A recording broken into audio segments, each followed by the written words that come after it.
FBR ने जो विथहोल्डिंग का सिस्टम है, विथहोल्डिंग टैक्स का, उसको डिजिटाइज करने के लिए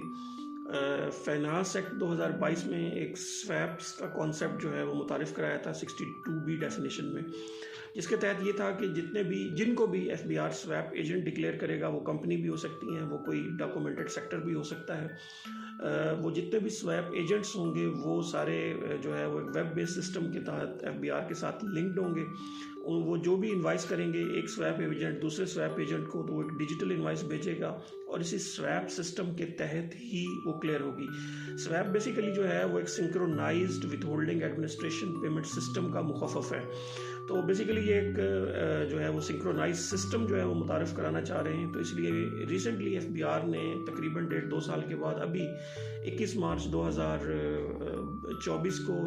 SRO 419 जो इशू किया, इसमें उन्होंने कुछ रूल्स जो हैं वो मुतारिफ़ कराए हैं। चूँकि आपको पता है कि विथहोल्डिंग जो है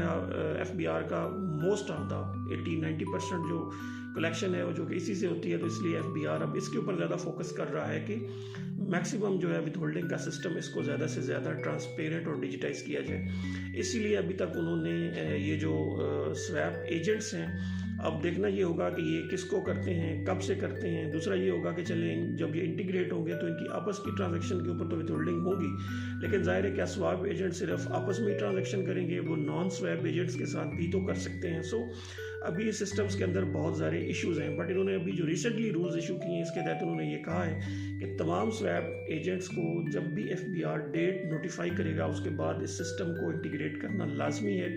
अगर कोई भी बंदा इस सिस्टम के साथ इंटीग्रेट नहीं होगा तो उसके ऊपर इन्होंने सेक्शन 82 जो पेनल्टीज़ और ऑफेंसेस का है उसके अंदर सीरियल नंबर 31 के ऊपर बाकायदा पेनल्टीज़ भी मेंशन की हुई हैं, तो वो पेनल्टीज़ लागू होंगी। और अगर कोई स्वैप एजेंट जो है वो इमीडिएटली जो है वो सिस्टम के साथ कनेक्ट नहीं हो पाता, तो उस सूरत में उसे कमिश्नर से मैक्सिमम 30 डेज़ का और इन एग्रीगेट वो 90 डेज़ का टाइम भी जो है वो गेन कर सकता है ताकि वो सिस्टम के साथ इंटीग्रेट कर सके। लेकिन अब चूंकि ये सिस्टम है, इस सिस्टम के तहत बहुत सारे मसाइल हैं, क्योंकि अभी तक 2-3 सालों में और रैपिडली लग ये रहा है कि शायद ये 2025 में इसको एक्टिवेट करेंगे और पायलट फेज़ के तौर पे कुछ कंपनीज या कुछ सेक्टर्स के ऊपर इसको लागू करेंगे। लेकिन चूँकि पाकिस्तान की जैसा एक अनडॉक्यूमेंटेड सेक्टर है, इसके अंदर अब देखना होगा कि ये स्वैप कैसे काम करता है। तो स्वैप एजेंट्स की आपस की ट्रांजेक्शन तो चले टैप होंगी, लेकिन जो अदर देन स्वैप वो कर रहे होंगे वो कैसे टैप हो रही होंगी, कौन कौन से सेक्टर इसके अंदर आएंगे, कब से ये होगा, और इसके अलावा जो इंटीग्रेटेड सिस्टम है उसके क्या खदोखाल होंगे। क्या ये अलग से POS की तरह कोई सिस्टम लगाना पड़ेगा या आयरिस के अंदर ही इसके अंदर कुछ सेटिंग जो है वो की है, ये सब कुछ देखना अभी बाकी है।